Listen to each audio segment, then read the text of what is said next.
professeur Pascal Kosivi. Je voudrais lancer les échanges en posant moi une question.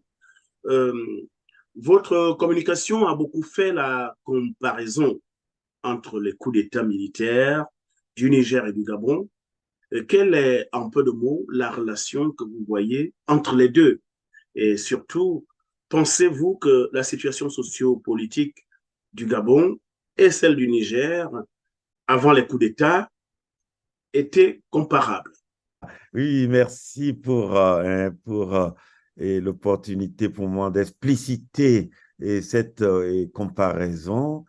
Et vous avez posé la question sur la comparaison des acteurs des coups d'État et à la fois au Niger. Surtout des situations, en fait, hein, des Oui, situations oui, politiques. oui. Mais je n'avais pas pensé aux acteurs, mais en fait, et c'est les mêmes rôles. Par exemple, le général Tiani, il a, auprès du président précédent, joué le même rôle que le président Oligui du Gabon, et chef de la garde présidentielle, tous les deux. hein. Et c'est la même position auprès du président déchu.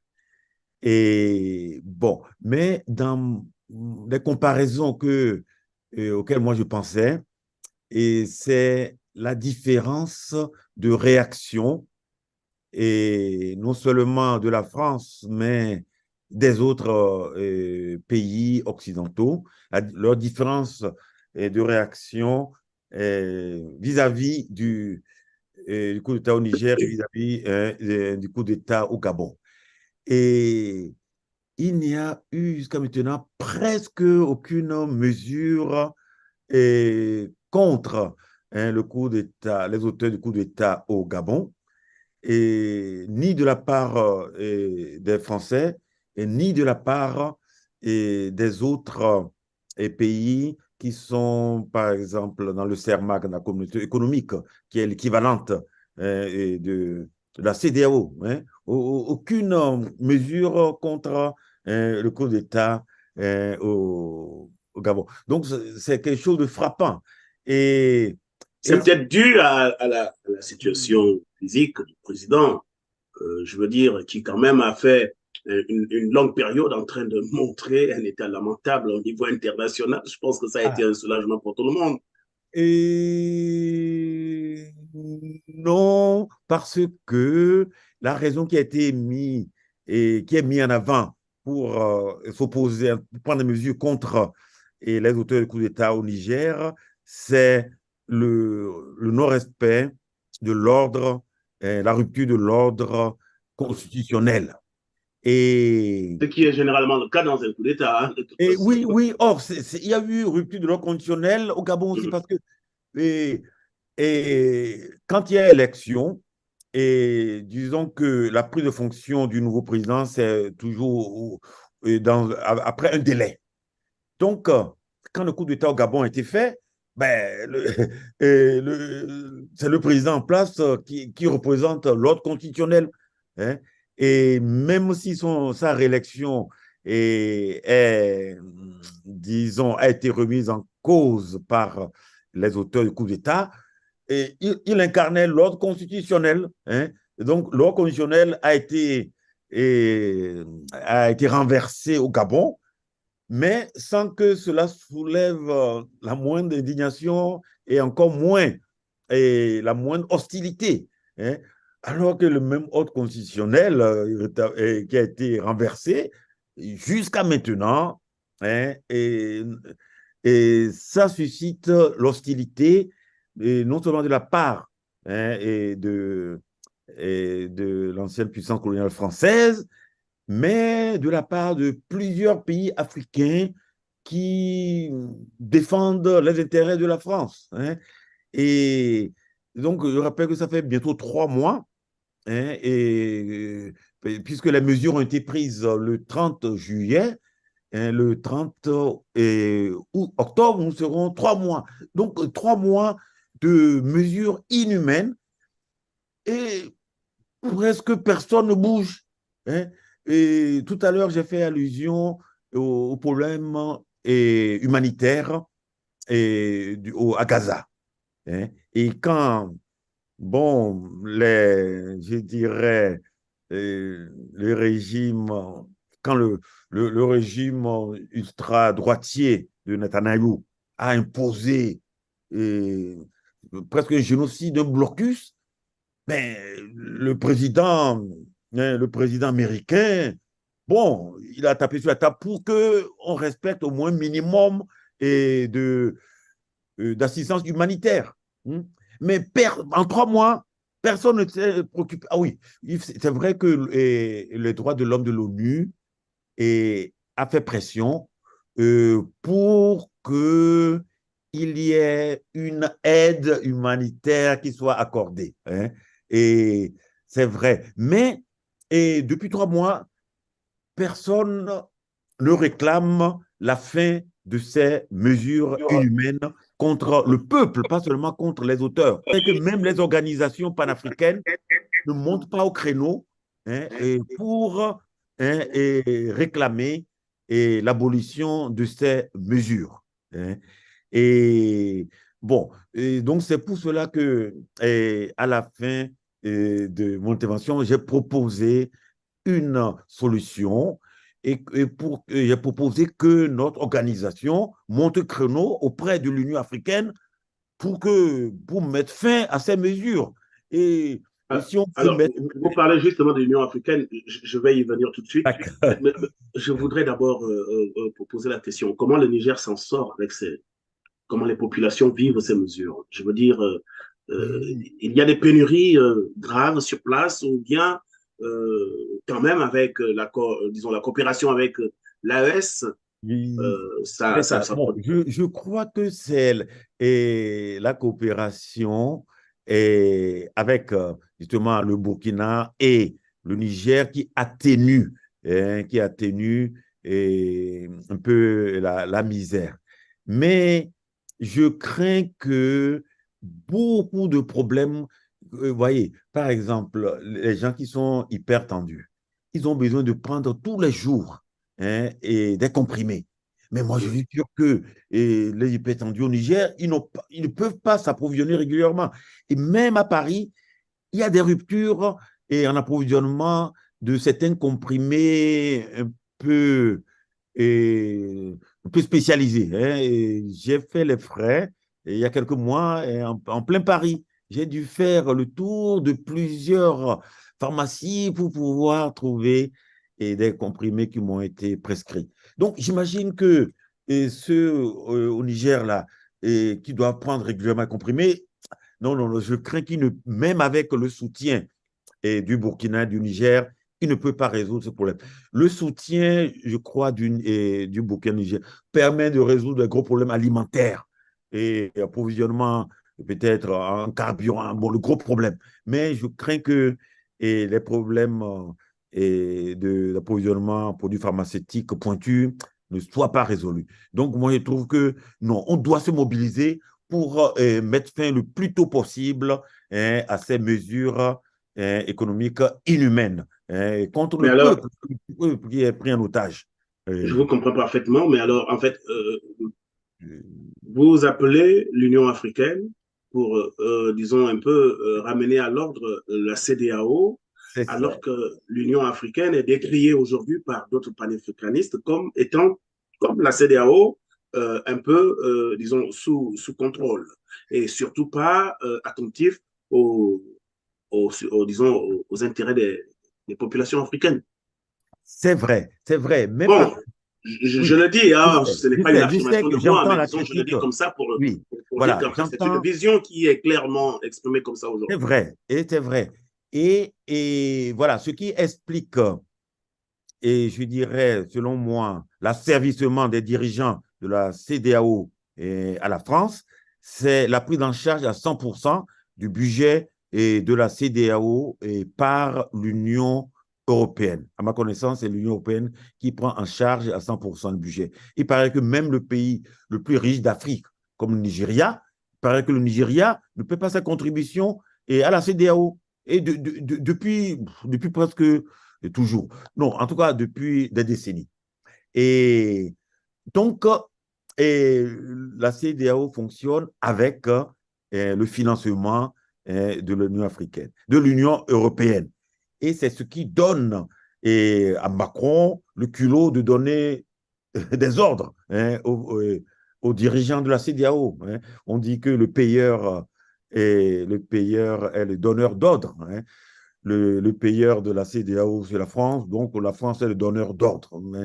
Bon, pour l'Union africaine, et il n'y a pas que l'Union européenne qui contribue au budget.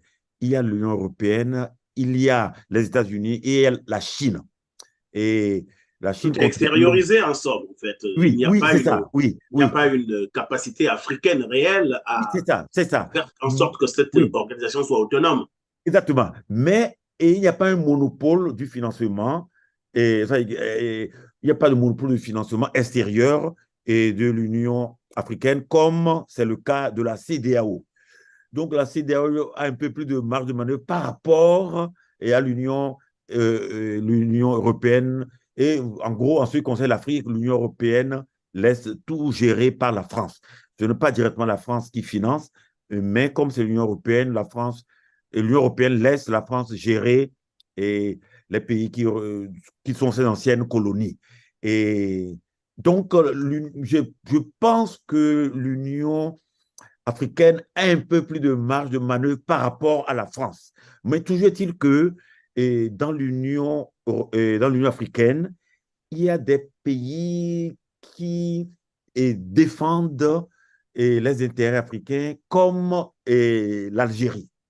L'Algérie a été le pays africain qui a le plus soutenu les mouvements de libération de l'Afrique, et notamment l'Afrique du Sud, l'Angola, Mozambique, Guinée-Bissau, etc.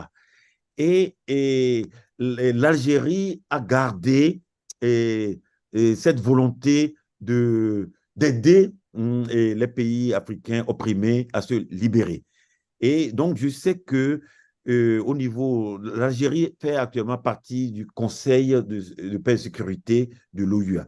Et j'ai eu des échos que quand il y a eu la discussion au niveau de l'OUA sur les mesures, d'un premier temps, et la majorité des membres avaient décidé de rejeter les mesures prises par la CEDEAO.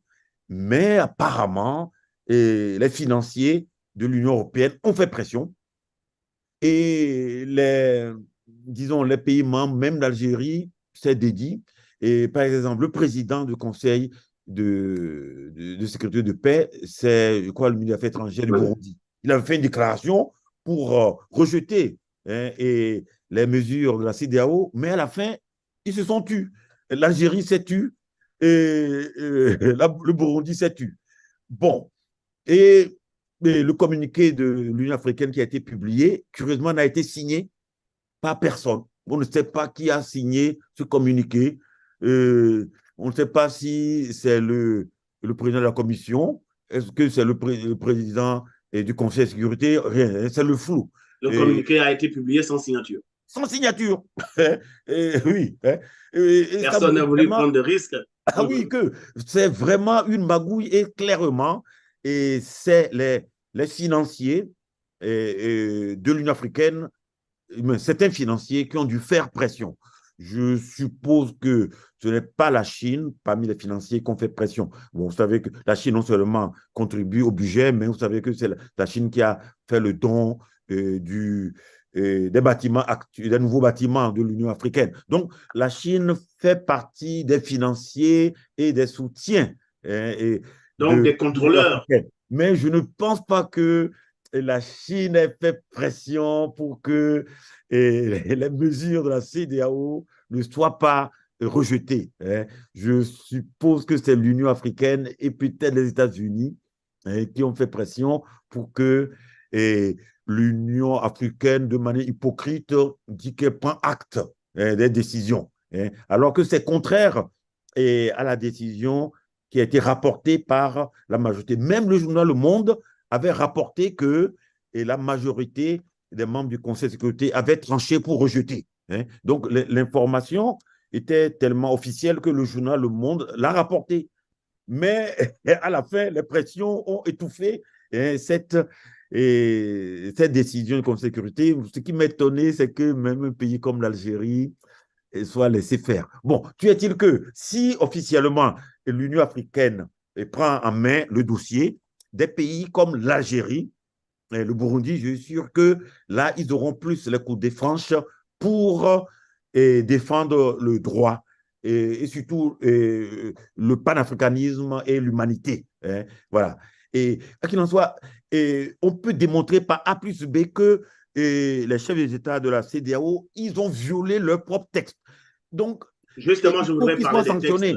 Ah oui, Juste, oui, ils ont trop violé. Donc, il ne peut pas ne pas y avoir de sanctions contre les chefs de l'État. Hein. Et voilà, justement, vous faites bien de parler des textes parce que vous avez fait référence à un grand nombre de textes qui réglementent, exactement, semble-t-il, le fonctionnement de la CEDEAO et même vous avez fait référence à d'autres textes du droit international. exactement. Oui. Pensez-vous que la CEDEAO reste tout de même un interlocuteur dans la recherche de solutions au Sahel et au Niger Donc, particulièrement? je pense que la CEDEAO est discréditée, hein, et pour trouver une solution pacifique. Et j'ai l'impression que les chefs d'État qui ont été des bats en guerre, ils n'osent pas se dédire. Et donc, eux-mêmes, ils sont embêtés. Et donc, je pense que même par rapport au chef d'État de la CEDEAO, il vaut mieux que la CEDEAO soit dessaisie du dossier, hein, et pour que on cherche une solution à l'africaine et qui préserve l'humanité, mais surtout une solution qui tient compte de la voix du peuple. Hein. Parce que dans toute démocratie, c'est la voix du peuple qui compte. On sait, on voit dans les manifestations de soutien aux nouvelles autorités que le peuple est soudé derrière. Non seulement tous les corps de l'armée sont soudés derrière les acteurs du coup d'État, mais on voit que le peuple est soudé.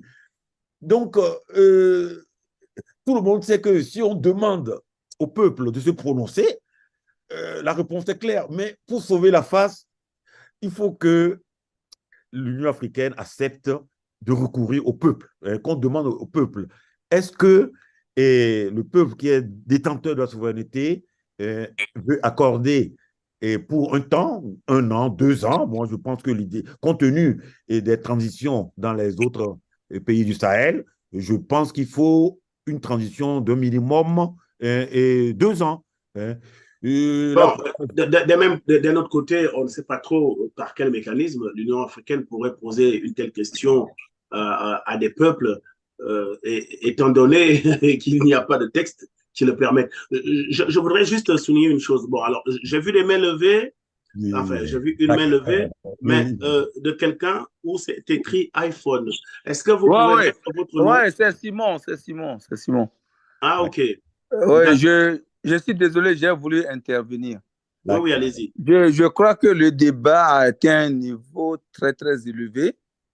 Et si nos intellectuels, au lieu de nous éclairer pour nous dire ce que nous pouvons faire à l'heure actuelle pour que l'Afrique reprenne sa souveraineté et que, de par le secrétaire général, tout ce qu'il nous explique, moi, ça ne me rassure pas vis-à-vis de nos intellectuels avec lesquels, qui travaillent avec les Occidentaux depuis des années et de par notre débat. Je suis complètement déçu. Il faut que je le fasse savoir. Si nos intellectuels qui sont en Occident, qui travaillent avec les Occidentaux, nous expliquent le b.a.-ba de notre sous-développement, c'est comme si, franchement, on n'a rien, on n'a même pas encore commencé à lutter pour notre souveraineté. Depuis Alors, est-ce qu'on tout... va permettre à l'invité de réagir ou... Non, il peut réagir après. Ah, Parce que laissez-moi terminer quand même mon raisonnement. oui, on gère Il beaucoup ne le temps. suffit pas de dire qu'on est intellectuel. et on cohabite, on travaille pour et avec les gens qui nous maintiennent dans le sous-développement. Moi, je vais parler seulement des 6 décennies, simplement depuis les années d'indépendance jusqu'à ce jour. Et on ne peut pas dire, voilà, c'est ce qui nous manque, c'est ce qu'on n'a pas fait, et maintenant, ça suffit. Il y a un problème. Il ne faut pas sourire pour sourire. Les gens sont dans la pauvreté, les gens crèvent. Nous qui sommes en Europe, on est aussi comment appelle-t-on, dans une situation, on ne peut même plus se démarquer de ceux qui sont au pays. Nous travaillons, tu ne vis pas parce qu'il y a une grande famille électrique ou bien élastique au pays et on ne peut même pas, même si on les conseille, on dit que c'est les Blancs qui vous donnent de l'argent, de venir nous donner et vous venez pour nous demander de travailler pour vivre tant à tant. On n'arrive pas. Et que avec nos ressources, même, on n'a même pas accès à nos ressources. On ne peut même pas parler. Nous ne pouvons même plus rentrer au pays. Et que si un intellectuel du genre de M. Diamago parle ainsi, il y a un problème à quelque part. Moi, je ne peux plus tolérer des discussions de ce genre. Bon, alors, on vous a compris, en fait, c'est-à-dire qu'on ne peut pas paraphraser en longueur. Hein. Oui. Je résume un peu votre pensée. Vous dites que les intellectuels ont un rôle à jouer dans la sensibilisation des populations et surtout dans l'apport des solutions à adopter pour que les pays s'en sortent. Bon. Je dis jusqu'à maintenant, ça suffit de dire que les gens sont intellectuels dans leur maison, dans leur bureau, dans leur travail et qui n'apportent rien pour un vrai changement du système que nous défendons à l'heure actuelle en Afrique. Bon, c'est de parler on pour vous a parler. entendu, s'il vous plaît. C'est un débat. Vous avez donné votre point de vue. Laissez-moi de passer la parole à quelqu'un d'autre. Bon, écoutez. Laissez-moi terminer ce que j'ai à dire. Vous êtes trop long, en fait, parce que nous sommes à. Ah bon, si c'est comme ça, alors on laisse tomber, on continue comme on était avant. Non, pas d'émotivité. Cessez de nous limiter, monsieur. Cessez de nous limiter. OK? Ça ne sert à rien si vous ne pouvez pas continuer pour un débat. J'ai vu comment je suivais l'émission jusqu'à maintenant. Si on ne peut même pas parler et vous voulez me couper la discussion, ça ne sert à rien. Non, en fait, s'il vous plaît. Écoutez-moi d'abord. C'est-à-dire que non, ce n'est pas comme ça. C'est moi qui organise le débat et je distribue la parole. Alors moi, je ne reviens Attendez un instant, sinon je vais couper votre micro parce que vous dites quelque chose d'intéressant et vous voulez maintenant qu'on ne vous écoute plus. Vous pouvez m'écouter, c'est toujours la dictature. Mais oui, alors, mais attendez continuez comme vous voulez pour développer l'Afrique. C'est dommage qu'on ne peut pas s'entendre avec vous. Moi, ce que je disais, c'est que vous avez introduit une question qui est intéressante. Bon, la question que moi je voulais poser en retour à mon intervenant, c'est que est-ce que c'est vraiment, je veux dire, la libération de l'Afrique est-elle une question exclusive aux intellectuels? Et d'ailleurs, qu'est-ce qu'on appelle intellectuel dans une lutte de classe, dans une lutte? Parce que quand même dans l'histoire des luttes de classe. Vous parlez trop, parce que moi je n'ai pas encore terminé. La question que mais parce que je vais vous couper la parole parce que bon, vous n'êtes pas. C'est-à-dire que vous dites une chose, on vous a entendu. Laissez les autres réagir, s'il vous plaît. Vous pouvez reprendre la parole plus tard. Excusez-moi, Monsieur Kosovi, est-ce que vous avez quelque chose à dire par rapport à ce qu'il vient de dire? Oui, bon. Et je me rappeler que le sujet dont nous débattons, c'est le Niger.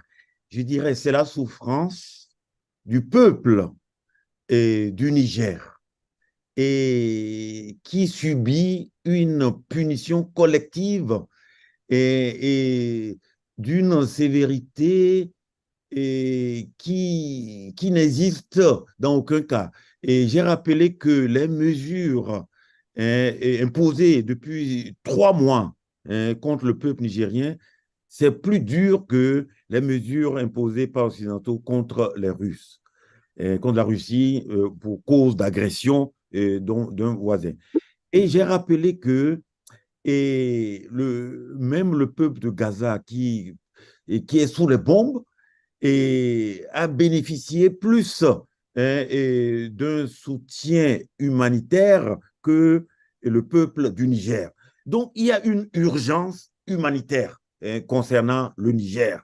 Et je voudrais insister là-dessus. C'est pourquoi je dis que les intellectuels, ils peuvent, et je dirais, éveiller les consciences et susciter des mobilisations. C'est pourquoi on parle beaucoup des activistes sur les réseaux sociaux qui éveillent des consciences.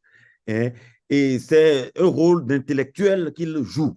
Hein. Donc, les intellectuels peuvent jouer un rôle dans les mobilisations, non seulement dans l'éclairage des consciences, mais dans les mobilisations pour agir.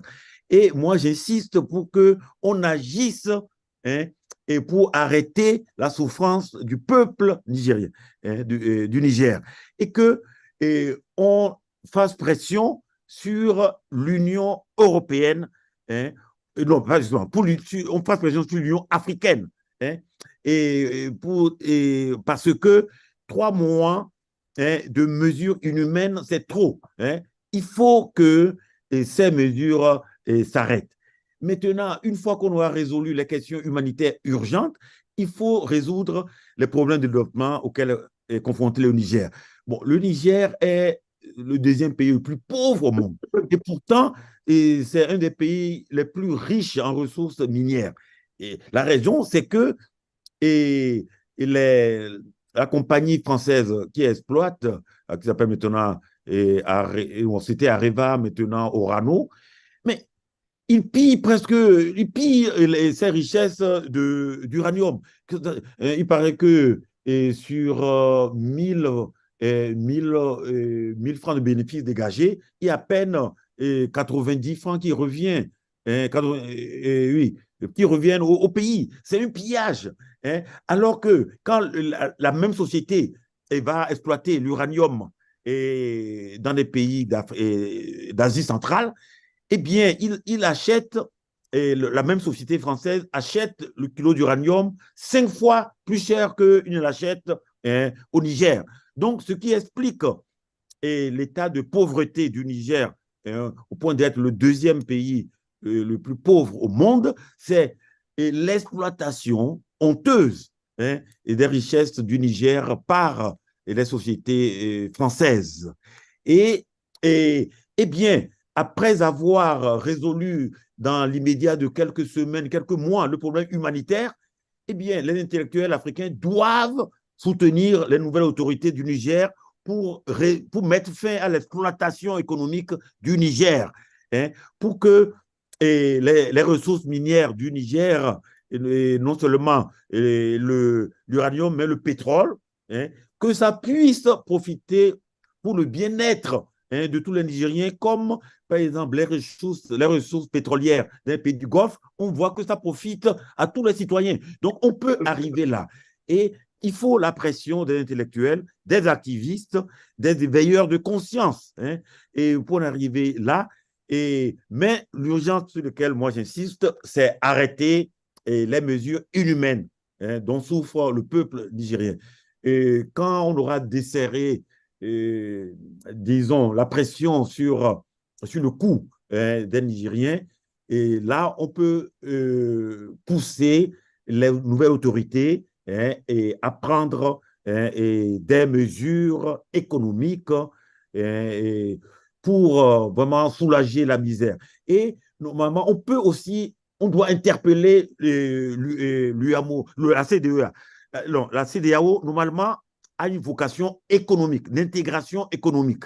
Mais la CEDEAO n'a rien fait pour limiter jusqu'à maintenant l'exploitation honteuse hein, des mines du Niger depuis plus de 60 ans. Hein.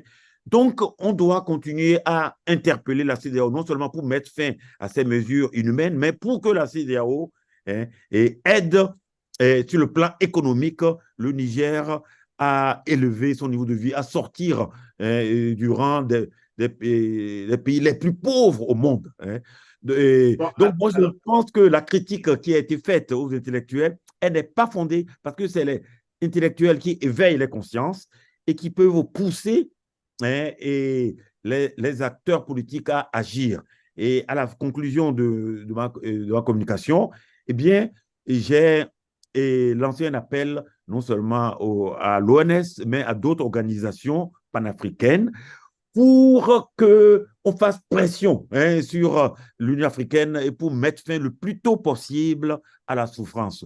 Donc, on ne peut pas dire que les intellectuels restent dans leurs pantoufles, dans leurs chaises longues. Non, c'est faux. Et Niamsi, c'est un intellectuel, c'est un professeur de philosophie, il fait partie des plus grands éveilleurs. Et même Kémy Séba, il a écrit plusieurs livres. Il a commencé à préparer une thèse sous la direction du philosophe Bilolo. Donc, c'est aussi un intellectuel. Kémy Séba, il est activiste, mais il est aussi intellectuel. Nathalie Jambe, n'en parlons pas.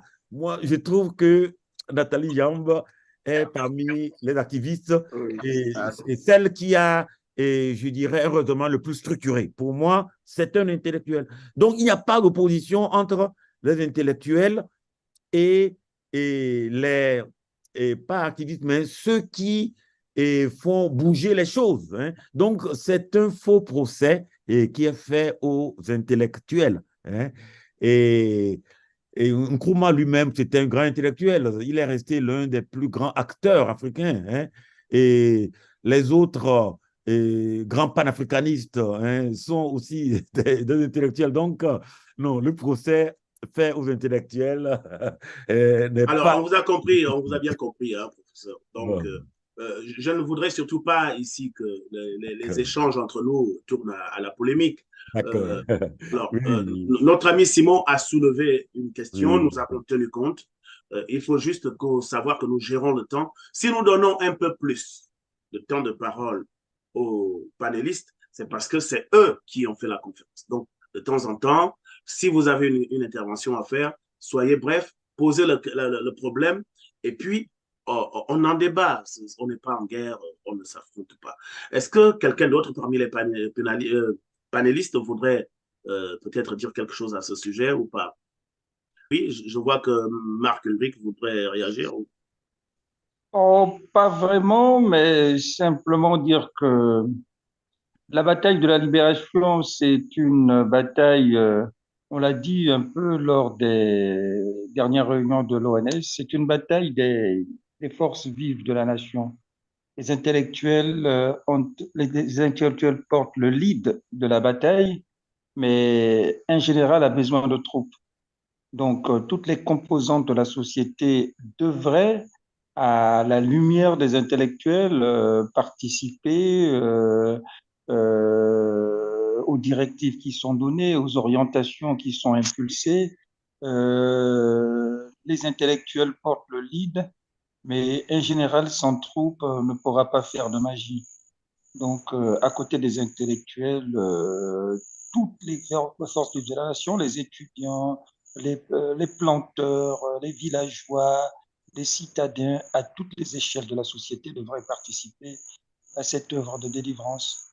Donc, c'est simplement dire qu'il n'y a pas une élite qui portera le combat de l'Afrique. Le combat de l'Afrique et tous les maillons de la chaîne sociale sont invités à l'embrasser, mais les intellectuels, naturellement, portent le lead. Mais sans les autres, nous n'y parviendrons pas. D'accord.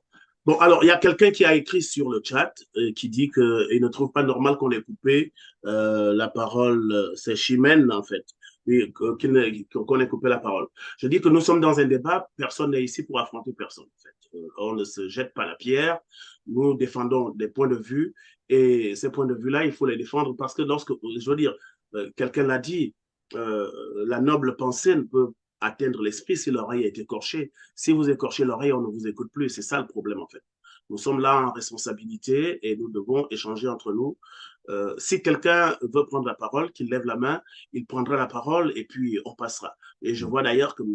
Khalifa oui, c'est ça, c'est ce Ababakar que je veux dire. Oui, a levé la main. oui, oui. Merci beaucoup, Prince. Merci aussi de la régulation et du statut modérateur que vous avez parfaitement incarné. Ces débats sont très difficiles parce que ça tire à longueur. Mais moi, je voudrais, à la suite du professeur Adia Magbo, un peu élucider le sens de nos organisations dans le cadre de la souveraineté parce que récemment, j'ai rencontré un professeur, un ami. Aïe, c'est avec M. Khalifa Babacar qu'on a souvent le problème de perte Mais ça va revenir, ça va revenir bientôt. Quelqu'un d'autre voudrait intervenir, comme ça on fait en fait quelque chose d'assez fluide. Allô? Oui, allô? Ah, voilà. Je crois qu'on a un problème dans notre débat panafricain là. Il faut que je sois sérieux avec vous. La manière dont vous dirigez le débat, ça ne nous aide pas à avancer. Si vous voulez prendre position pour les intellectuels, ce n'est pas aujourd'hui que l'Afrique se trouve dans ce que nous sommes.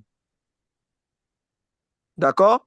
Alors, prenez maintenant du temps. Si vous organisez des débats pareils, ne laissez pas les intellectuels parler et développer des futilités. Et puis, dire que non, vous n'avez pas le droit. Vous allez me couper la parole. Je peux me retirer et je peux travailler avec les Blancs contre aussi l'Afrique.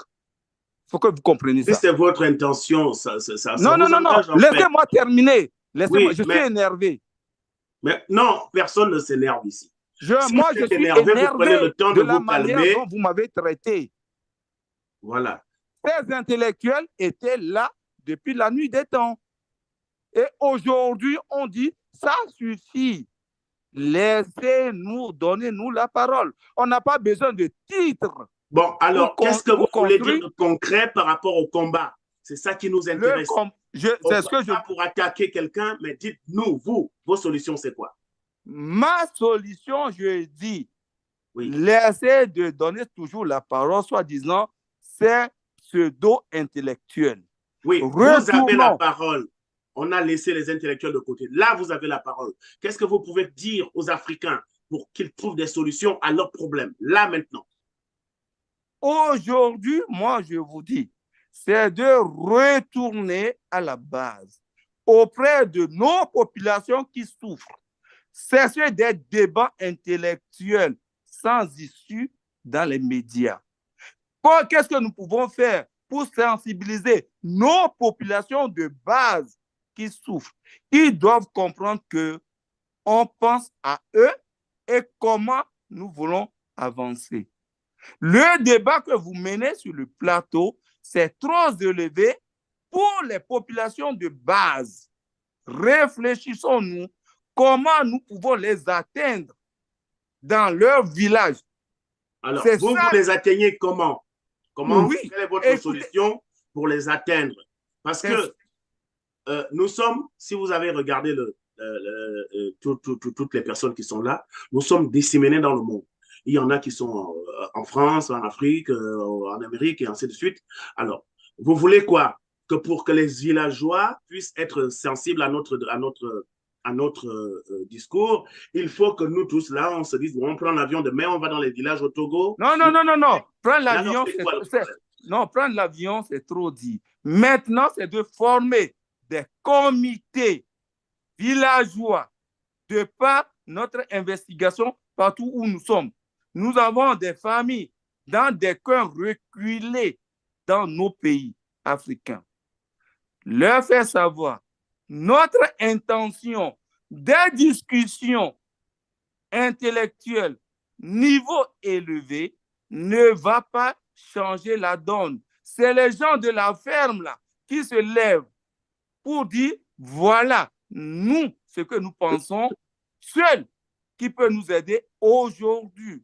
Ceux qui font des coups d'État, s'il n'y a pas ces villageois, ils se seront déjà fait élever par l'Occident qui peut les détruire. Ce qui s'était passé au Burkina peut nous interpeller. Ce qui s'était passé au Mali, ce qui s'était passé au Niger. Ce qui veut dire que moi, je ne me vois pas intellectuel. Actuellement, nous parlons dans la langue étrangère pour exprimer nos vœux. Maintenant, là, on doit retourner voir comment nous pouvons atteindre la base pour pouvoir pérenniser le combat que nous menons. Cessons de parler de gros français aux médias. Ça ne va rien changer. Bon, Retournons. alors, Monsieur Simon, oui. Je voudrais être concret, simple et direct. Oui. Nous faisons des débats, oui, d'accord, sur des plateaux. Il faut retourner au concret. Et c'est quoi la solution? Parce que la solution, c'est de... Attendez, laissez-moi terminer ma phrase. Parce que moi, je suis d'origine gabonaise et je parle le fan, pas le fond, le fan. Et pour que vous et moi, on s'entende, on parle quelle langue entre vous et moi? C'est le français. Ah, nous parlons le français. Donc, ce français-là devient un problème quand on essaie de sensibiliser. Et moi, vous parlez de là où je suis et vous me parlez de là où vous êtes pour qu'on se dise, voilà les solutions que nous pouvons apporter. Ce n'est pas... La solution, c'est de dire, ce que nous discutons ici, c'est un niveau élevé, je vous le dis. Retournons dans nos langues. Parlons avec nos bases, nos pays, notre peuple. On vous a compris. Je vous remercie. On vous a compris. Mais je voudrais dire, chez moi, on dit, il y a un proverbe qui dit, la bouche qui dit, appelle le chien, peut très bien appeler le chien elle-même. Donc, en fait, on n'est pas là pour se mettre en accusation. Je suis désolé de prendre un ton ferme. Nous sommes là pour apporter des solutions. Et les solutions, il n'y a personne où c'est écrit sur son front que c'est toi qui dois apporter les solutions. Tout le monde est concerné. Donc, tout le monde étant concerné, il n'y a personne qu'on cloue au pilori pour dire, ah, comme tu as parlé le gros français, c'est toi qui pose le problème. Non, parce que même celui qui ne parle pas le gros français, s'il n'est pas descendu au village, comme vous dites, pour aller réveiller le villageois, il fait la même chose que l'intellectuel. Donc, ça veut dire que quelque part, nous avons un débat et nous avons des solutions à apporter. Il faut apporter ces solutions-là. Je reviens sur M. Khalifa, s'il vous plaît. Oui, merci beaucoup, Prince. Désolé, j'ai un réseau. Moi, je ne vis pas à Abidjan, je suis en mission, juste je rentre demain sur Dakar. Mais je crois que ce débat, vous l'avez tellement bien cerné. Tout à l'heure, mon ami iPhone, là, qui a intervenu, a parlé du retour au village. Nous, par exemple, le parti PASTEF, on a des cellules au niveau des villages, au niveau des communes, des quartiers, et on est en train de sensibiliser tout le monde. Je crois que il ne faut pas qu'on essaye, comme tu as dit, de revenir ou bien de... Parce que la langue, ce n'est qu'une croix de transmission. Parler français, parler wolof, parler swahili, parler serer, parler fon, etc. Tout ça, c'est ce qui est intéressant, c'est qu'on comprenne le dialecte. Mais ce que je disais tout à l'heure pour terminer, c'est que nos organisations ne serviront à rien tant que nous n'aurons pas incarné notre souveraineté. Parce que du 6 au 10 décembre 2021, j'ai été à Abidjan pour le 2e forum continental de l'observation de la Terre. Mais tenez-vous bien que dans le GMSN Africa, le Global Monitoring for Environment and Security, il y avait les représentants 400 participants du continent africain. Mais l'Union africaine est financée par l'Union européenne pour développer des projets sur les zones humides, sur nos satellites. Je crois que ça, ce n'est pas souverain. En tout cas, nous allons quand même continuer ce travail-là. Nous remercions vraiment l'ONS parce que vous êtes en train d'éveiller les consciences. Mais sachez que vous avez un soutien total. Parce que tous ces pays qui se sont révoltés pour dire non à l'oppression, que ce soit la Guinée, le Burkina Faso, le Sénégal, aujourd'hui même la Mauritanie et autres, je crois qu'ils ont senti ce regain de fer pour nous-mêmes. Il faut remettre l'agriculture. Il faudrait que la pêche, tout ça avance. Parce qu'au Sénégal, je vous donne l'exemple, on cultive pour la saison des pluies 3 mois, on attend 9 mois encore. Et on lève même 1000 milliards dans la Covid sans même créer des forages pour que les populations... Il a parlé des villages, c'est là où on attend les gouvernements pour aider les sociétés villageoises. Donc, je ne saurais être plus long, mais vous remerciant. Parce que notre intervention pourrait être articulée sur des axes. Parce qu'aujourd'hui, je serai en fin novembre à Sharm el-Sheikh où on va avoir l'autre forum de l'Union africaine. Mais l'Union africaine concerne tout le continent. C'est pourquoi j'appuie là-bas. Mon ami et frère, Dr Tidjane Ouattara, gère la commission formation et éducation. Mais lors de notre dernier débat, je lui ai dit qu'il faut commencer par la jeunesse, les enfants. Mettre l'esprit de la technologie, de l'intelligence artificielle chez nos enfants. Vraiment, Prince, merci beaucoup. Je remercie toute la plateforme. C'est parce que c'est intéressant que nous sommes là. Même étant fatigués avec les déplacements, nous serons là avec vous jusqu'à demain pour parler de l'Afrique. Et il faut que ces Africains qui parlent aux autres Africains que nous sommes essayer de se comprendre mutuellement sans pour autant hausser le ton ni voir que nous sommes en train de nous... Non, il ne faut pas nous faire du mal parce que nous, au Sénégal, ce qu'on constate, c'est que les gens commencent à avoir de la violence. Même quand c'est des débats, ils élèvent, ils parlent de n'importe quoi, alors qu'il faudrait s'attentionner et parler des vrais problèmes de l'Afrique, pas se donner des coups de poing, parce que ce n'est pas entre nous qu'on doit nous corriger mutuellement. C'est avec peut-être les belligérants de l'extérieur, avec ceux qui gâtent nos ressources, avec ceux qui viennent prendre nos richesses. Au Sénégal, le zircon est en train d'être exploité, le phosphate, l'or, mais les populations sénégalaises ne mettent pas, nos femmes ne portent pas d'or du Sénégal. Ça, je vous le dis, hein. C'est pourquoi ces problèmes-là, c'est ces problèmes qu'on doit toucher. Est-ce qu'on a encore une coupure là de notre famille Khalifa? Bon, en tout cas, je crois qu'on s'est compris. Hein. Je m'excuse hein, vis-à-vis de M. Simon et de tout le monde d'ailleurs si j'ai un peu haussé le ton. Mais effectivement, comme vient de le dire M. Khalifa, nous parlons entre nous. Ce n'est pas nous le problème, c'est nous la recherche des solutions. Essayons de faire en sorte que nous trouvions ces solutions-là. Parce que dans tous nos pays africains, les problèmes qui se posent, s'ils ne sont pas résolus aujourd'hui, c'est parce que tel n'a pas proposé de solution, c'est vrai, mais aussi c'est parce que moi aussi je n'ai pas proposé de solution. Tout le monde est concerné.